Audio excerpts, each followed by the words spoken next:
Good morning. This is Kakumanu voice. Dear friends, 2026 మార్చి అంటే ఈ నెలలో 23న కేరళలో ఒక లేఖ బయటపడింది. ఆ లేఖ 2019 మార్చి 19న ఈసీ జారీ చేసింది. ఆశ్చర్యకరంగా ఆ అధికారిక లేఖపై బీజేపీ కేరళ యూనిట్ ముద్ర ఉంది.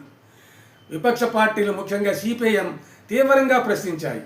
ప్రజాస్వామ్యానికి రెఫరీ అయిన ఈసీ లేఖపై ఒక పార్టీ ముద్ర ఎలా అని.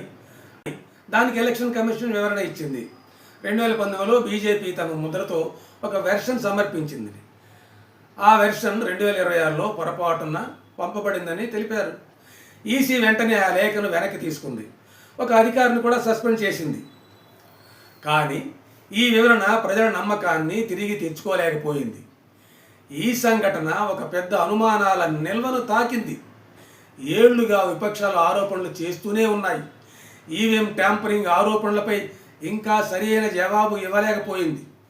రూల్స్ ఉల్లంఘన చేసినప్పుడు, వెల్లువెత్తుతున్నప్పుడు ఈసీ నిశ్శబ్దం పాటిస్తుందని విమర్శలున్నా కూడా నిశ్శబ్దమే జవాబుగా మారటం, ఎన్నికల షెడ్యూల్ రూలింగ్ పార్టీకి అనుకూలంగా ఉంటుందని విమర్శలున్నాయి.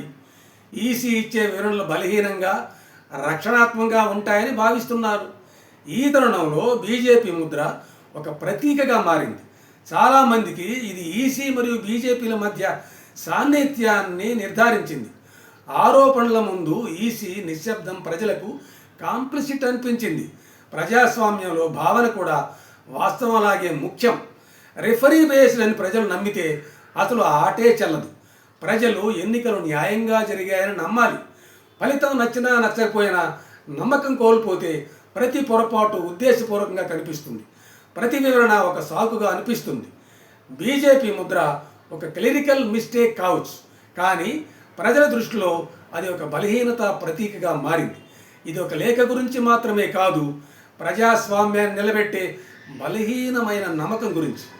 ఆ నమ్మకాన్ని తిరిగి తెచ్చుకోవడం ఈసీకి ఈరోజు అత్యంత పెద్ద సవాలుగా మారింది.